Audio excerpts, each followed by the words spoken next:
다 함께 성경 봉독하겠습니다. 로마서 5장 1절로 11절 말씀입니다. 그러므로 우리가 믿음으로 의롭다 하심을 받았으니 우리 주 예수 그리스도로 말미암아 하나님과 화평을 누리자. 또한 그로 말미암아 우리가 믿음으로 서 있는 이 은혜에 들어감을 얻었으며 하나님의 영광을 바라고 즐거워하느니라. 다만 이뿐 아니라 우리가 환난 중에도 즐거워하나니 이는 환난은 인내를, 인내는 연단을, 연단은 소망을 이루는 줄 알미로다. 소망이 우리를 부끄럽게 하지 아니함은 우리에게 주신 성령으로 말미암아 하나님의 사랑이 우리 마음에 부은 바 됨이니 우리가 아직 연약할 때에 기약대로 그리스도께서 경건하지 않은 자를 위하여 죽으셨도다. 의인을 위하여 죽는 자가 쉽지 않고 선인을 위하여 용감히 죽는 자가 혹 있거니와 우리가 아직 죄인 되었을 때에 그리스도께서 우리를 위하여 죽으심으로 하나님께서 우리에 대한 자기의 사랑을 확증하셨느니라. 그러면 이제 우리가 그의 피로 말미암아 의롭다 하심을 받았으니 더욱 그로 말미암아 진노하심에서 구원을 받을 것이니 곧 우리가 원수 되었을 때에 그의 아들의 죽으심으로 말미암아 하나님과 화목하게 되었은즉 화목하게 된 자로서는 더욱 그의 살아나심으로 말미암아 구원을 받을 것이니라. 그뿐 아니라 이제 우리로 화목하게 하신 우리 주 예수 그리스도로 말미암아 하나님 안에서 또한 즐거워하느니라. 아멘. 로마서 강의 18번째 시간입니다. 오늘 설교는 지난 설교와 이어지는 설교입니다. 지난 시간 내용을 좀 복습하면서 이어나가겠습니다.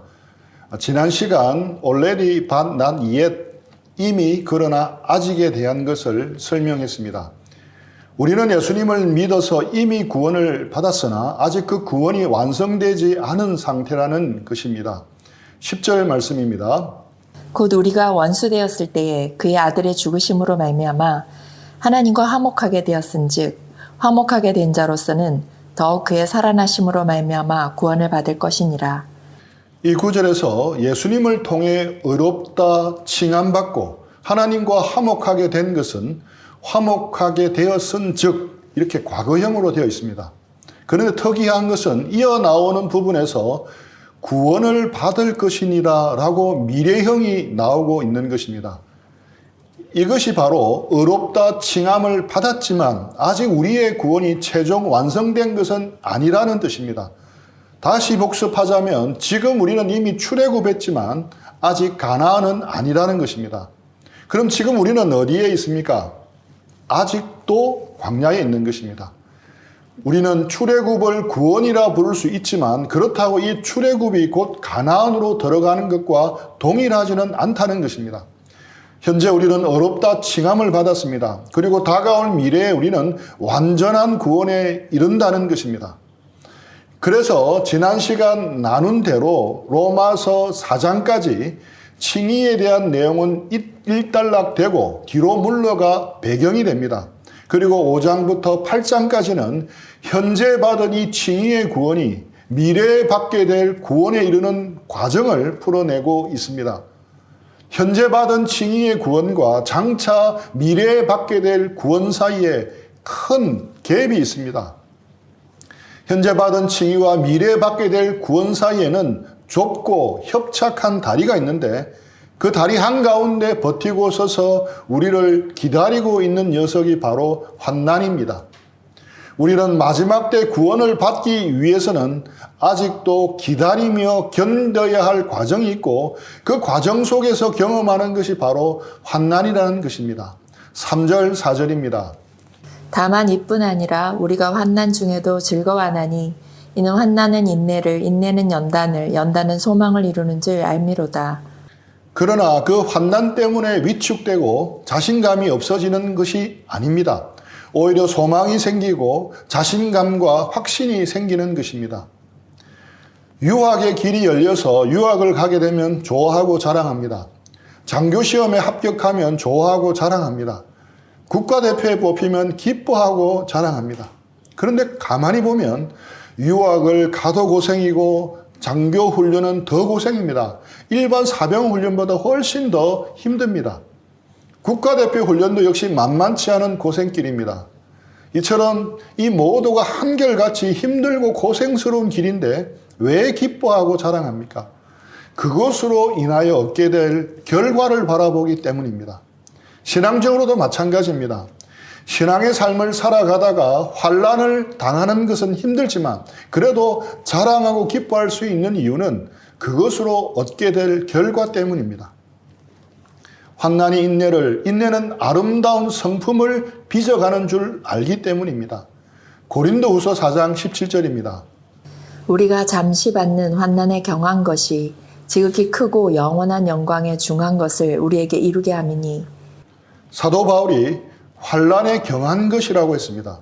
우리가 받는 환난은 잠시 받는 것이고 가벼운 것이라고 합니다. 그러나 그것이 만들어내는 것은 영원하고 지극히 크고 무거운 영광이라고 말합니다. 그렇다면 이처럼 우리가 겪는 환난을 가볍게 보고 그것을 자랑하며 부끄러움 없이 당당하게 맞설 수 있는 원동력은 무엇이겠습니까? 환난 속에서도 자신감을 가지고 그 삶을 뚜벅뚜벅 걸어가게 하는 소망의 근거는 무엇이겠습니까? 우리가 가진 소망의 이유가 무엇입니까? 결론부터 말하자면 바로 하나님의 사랑입니다. 로마서 5장부터 8장까지 시작 부분인 5장에서도 이 소망의 근거는 하나님의 사랑이라고 말합니다. 그리고 마지막 결론 부분인 8장 마지막에 가서도 하나님의 사랑이라고 반복하고 있습니다. 두 구절 읽어보겠습니다. 소망이 우리를 부끄럽게 하지 아니함은 우리에게 주신 성령으로 말미암아 하나님의 사랑이 우리 마음에 부은 바 됨이니. 내가 확신하노니 사망이나 생명이나 천사들이나 권세자들이나 현재일이나 장래일이나 능력이나 높음이나 깊음이나 다른 어떤 피조물이라도 우리를 우리 주 그리스도 예수 안에 있는 하나님의 사랑에서 끊을 수 없으리라. 5장 첫 부분은 성령으로 우리에게 부어진 하나님의 사랑으로 시작하고 있습니다. 그리고 8장 마지막에는 그 어떤 것으로도 끊을 수 없는 하나님의 사랑으로 결론을 내고 있습니다.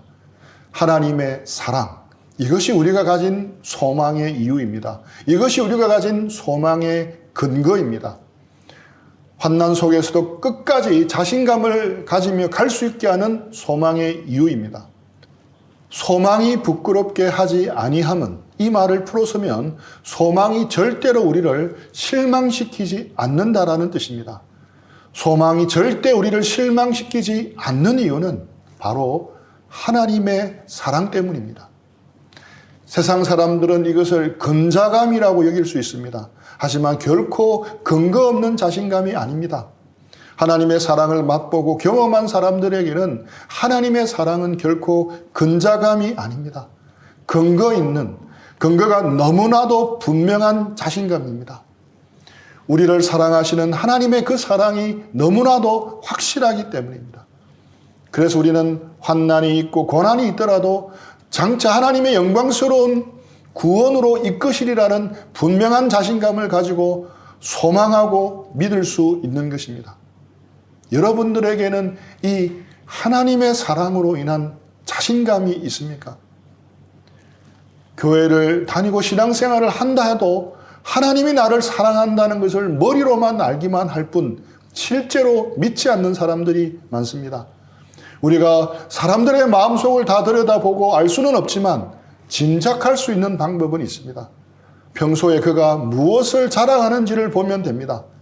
우리가 자랑하는 것이 믿지 않는 사람들과 똑같습니까? 잘생기고 예쁘고 성공하고 부유하고 남들이 부러워하는 좋은 직장에 다니는 것을 자신의 자랑거리라고 여기고 있습니까? 이런 것이 우리의 자신감의 근거가 되고 남에게 내세울 수 있는 자신의 자랑이라고 여기고 있습니까? 만약 그렇다면 아무리 하나님의 사랑을 믿는다고 말하고 주장한다 하더라도 실제로는 그는 아직 하나님의 사랑을 제대로 모르고 있는 사람입니다. 하나님을 믿는다고 하면서 세상 자랑으로 사는 이유가 무엇입니까? 하나님이 자신들을 사랑하신다는 확신이 없기 때문입니다. 그래서 그들은 끊임없이 자신들이 하나님이 사랑하시는 자라는 것을 증명해내야 하는 강박관념에 사로잡혀 삽니다. 하나님이 자신을 사랑하시고 하나님이 복을 주시는 증거로 부유한 것을 꼽는 사람은 돈에 집착하게 됩니다. 그들에게 있어서 열심히 신앙생활을 하였더니 하나님이 복을 주셨다라는 평가를 받으려면 부자여야 합니다. 이들에게는 가난하면 하나님이 버린 사람이 됩니다. 복받지 못한 사람이 됩니다. 그래서 무슨 일이 있어도 취직시험이나 임용고시에 합격해야 하고 성공해야 하고 큰 집에서 살아야 하고 크고 고급스러운 차를 타야 합니다. 시험에 불합격하면 하나님의 영광을 가린다고 생각합니다. 잘못된 생각입니다. 우리는 합격 간증만 할 게 아니라 불합격해도 간증할 수 있어야 된다고 생각합니다. 이들은 실패하고 고난을 겪으면 교회에도 못 나옵니다. 사람들 보기에 창피하고 또 하나님이 원망스럽습니다. 그들은 잘 되면 하나님의 사랑이고 잘못되면 하나님의 저주라고 여깁니다. 자신도 그렇게 여기고 다른 사람들조차 그런 기준으로 평가하고 삽니다. 그래서 믿음 좋다는 사람들이 여전히 돈의 목을 메고 삽니다. 성공하는 것입니다. 목회자도 마찬가지입니다. 하나님이 자신을 사랑하시고 하나님이 복을 주신 증거로 사역의 크기를 꼽습니다. 자신이 진정한 하나님의 종이라는 사실을 교회가 성장하는 것으로 증명하려고 발버둥칩니다. 그래서 교인들이 힘들어 하더라도 무조건 사역에 동원시켜 사역을 이루어내야 합니다. 교회가 커져야 자신이 하나님의 사랑을 더 받고 있음을 증명할 수 있기 때문입니다.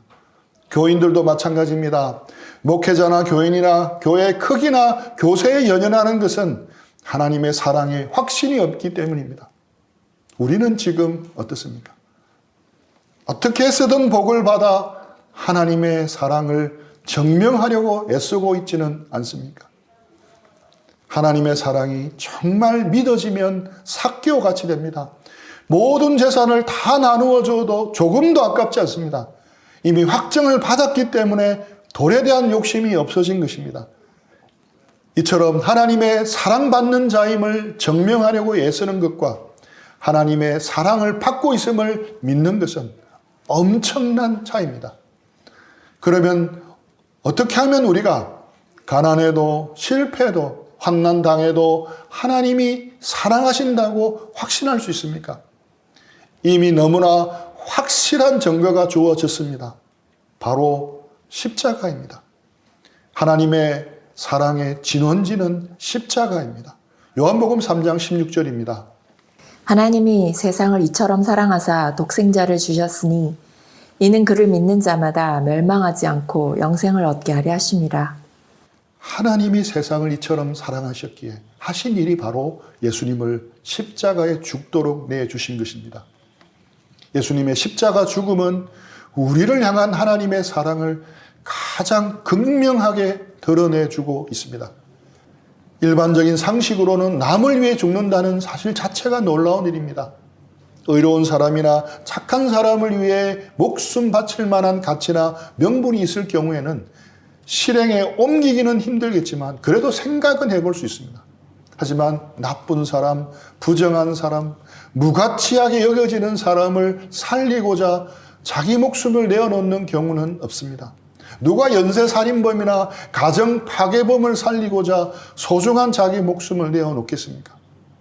이런 인간적인 상식에서 볼 때 예수님의 십자가는 충격 그 자체입니다. 그런데 로마서는 예수님이 십자가에 죽으신 그 시점에 특별한 관심을 기울입니다. 6절, 8절, 10절입니다. 우리가 아직 연약할 때에 기약대로 그리스도께서 경건하지 않은 자를 위하여 죽으셨도다. 우리가 아직 죄인 되었을 때에 그리스도께서 우리를 위하여 죽으심으로 하나님께서 우리에 대한 자기의 사랑을 확증하셨느니라. 곧 우리가 원수 되었을 때에 그의 아들의 죽으심으로 말미암아 하나님과 화목하게 되었은즉 화목하게 된 자로서는 더욱 그의 살아나심으로 말미암아 구원을 받을 것이니라. 그리스도께서 우리를 위해 십자가에 달리셨을 때 우리는 어떤 모습이었습니까? 우리가 아직 연약할 때였습니다. 우리는 하나님의 뜻을 실천할 수 없는 죄인들이었습니다. 우리는 하나님과 원수되어 있었습니다. 바로 이런 때 하나님은 원수들을 위해 아들을 보내셨습니다. 죄인이며 경건하지 않은 자들을 위해 이 아들을 십자가에 죽게 하셨습니다. 인간의 상식을 깨뜨리는 충격적인 일이었습니다. 제가 대학교 1학년 때 아직 믿음이 제대로 없을 때인데 첫 수양회에서 하나님의 사랑에 대한 메시지를 들었습니다. 충격이었습니다. 그 밤에 혼자서 생각을 해보았습니다. 만약 하나님이 그 아들 독생자를 십자가에 내어주시기까지 나를 사랑하셨다면 그건 정말 놀라운 일이다. 만약 그게 사실이라면 하나님은 나를 사랑하시는 분이심에 틀림없고 내 인생을 걸 수도 있을 것이다. 아직도 그때 했던 생각이 기억이 날 정도로 그때 들은 말씀이 정말 놀랍고 충격적이었기 때문입니다. 하나님은 원수를 위해 목숨을 내어주시는 대책 없는 방식으로 우리에게 대한 자기의 사랑을 확정하셨습니다.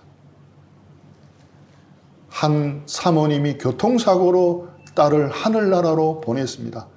그 사모님께서 신학교 동기 게시판에 글을 올렸습니다. 내 딸아이를 보내면서 하나님의 나라에 대한 소망의 눈을 열어주신 하나님께 감사한다. 내 딸의 모습으로 이 세상에 왔지만 하나님의 천사였음을 이제야 깨닫는다. 이제는 아프니 위로가 될 수 있을 것 같다. 남은 시간 정말 할 일이 많이 있구나. 딸을 잃은 아픔을 믿음과 소망으로 이겨내며 오히려 다른 사람을 위로하는 사역을 감당하려 하는 모습을 보면서 동기들이 그 사모님에게 마음으로 박수를 보냈다고 합니다. 이 글을 읽고 토론토에서 목회를 하고 있는 한 동기 목사님께서 글을 올렸습니다. 이 목사님도 오래전에 사랑하는 딸을 먼저 천국에 보낸 분입니다. 너의 글을 읽고 나의 마음이 왜 이리도 찢기었던지 남몰래 흐르는 너의 눈물이 나의 심장 속에 고인 듯하였다. 나에게도 그 일이 있고 난 뒤 1년 반 뒤쯤이 흘렀던 것 같다. 새벽 기도의 시간에 갑자기 죽은 딸이 생각나서 한없이 울었다. 그날은 종일 울었고 그 주간은 매일 울었다. 그날 하나님은 나에게 이렇게 물으셨단다. 승호야, 괴롭지? 잊혀지지 않지? 네, 하나님, 이제 내 마음을 알겠니? 무슨 뜻입니까, 주님? 나도 십자가에서 나의 사랑하는 아들을 잃었단다. 우리는 신앙생활을 하다 보면 하나님의 사랑이 의심이 될 때도 있습니다. 그럴 때 예수님의 십자가를 바라보고 생각해 보십시오. 괴롭지, 잊혀지지 않지? 이제 내 마음을 알겠니? 나도 십자가에서 나의 사랑하는 아들을 잃었단다. 이것이 하나님의 마음입니다. 로마서 5장 8절입니다. 우리가 아직 죄인 되었을 때에 그리스도께서 우리를 위하여 죽으심으로 하나님께서 우리에 대한 자기의 사랑을 확증하셨느니라. 예수님의 십자가는 우리를 향한 하나님의 사랑을 추워도 의심할 여지 없도록 증명해 주시고 확정해 주신 곳입니다. 소망의 근거는 사랑입니다. 우리가 가진 소망의 근거는 바로 하나님의 사랑입니다. 예수님의 십자가는 하나님의 사랑을 객관적으로 역사적으로 부인할 수 없도록 분명히 드러내 주셨습니다. 나를 위한 십자가, 내가 아직 죄인 되었을 때 주님이 나를 위해 죽으신 십자가는 분명 역사적 사실입니다. 객관적으로 드러난 사실입니다. 내가 가난하더라도, 내가 실패했다 하더라도, 내가 고난과 환난 중에 있다 하더라도 이 십자가는 취소되지 않습니다. 그래서 하나님의 사랑의 확실한 증거는 바로 십자가인 것입니다. 5절 말씀입니다.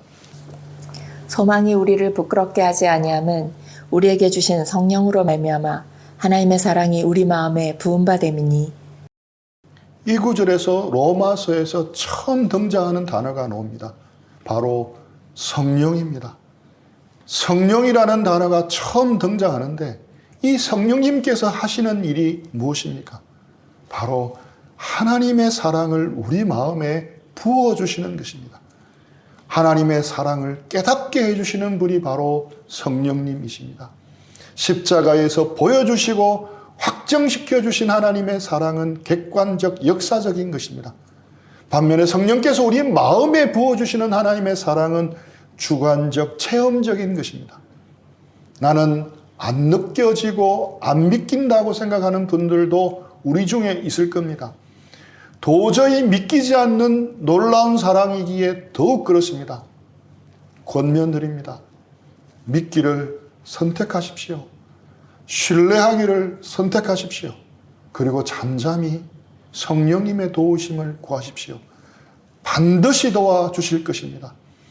아직 예수님의 십자가를 보아도 하나님의 사랑이 느껴지지 않는 형제자매들이 있다면 성령님을 의뢰해 보십시오. 성령께서 도와주시도록 기도하시기 바랍니다. 오랫동안 감으로서 쩍쩍 갈라진 메마른 대지에 장대비가 쏟아지면 땅속 깊은 곳까지 완전히 적셔집니다. 성령께서는 이처럼 하나님의 사랑을 우리 마음 깊은 곳까지 부어주시고 적셔주십니다. 성령님, 제 마음의 눈을 열어주셔서 하나님의 사랑이 얼마나 놀라운 건지 깨닫게 해 주옵소서. 성령님, 하나님의 사랑을 너무나 작게 알고 있습니다. 하나님의 사랑의 높이와 너비와 깊이와 길이 어떠함을 깨달아 알게 하여 주옵소서라고 기도해야 합니다. 저는 수년 동안 거의 빠지지 않고 이 기도를 했습니다. 주께서 그 기도를 들으시고 성령으로 역사해 주셔서 하나님의 사랑을 조금씩 깨달아가게 해주셨습니다. 훈련관 생활을 할 때 새벽마다 캠퍼스에서 큐티를 했는데 기도하면서 찬양하면서 하나님이 저를 향한 그 사랑이 너무 놀랍고 감사해서 참 많이 울었던 기억이 새롭습니다. 저도 기도할 때 이 구주를 가지고 기도합니다. 제 자신을 위해서, 형제 자매들을 위해서 이 말씀대로 하나님의 사랑이 부어지도록 기도합니다.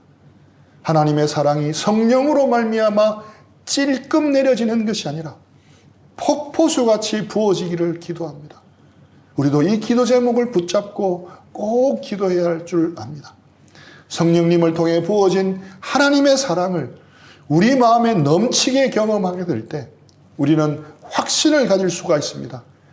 우리가 가진 소망이 결코 우리를 실망시키지 않을 것이라는 확신을 가질 수 있습니다.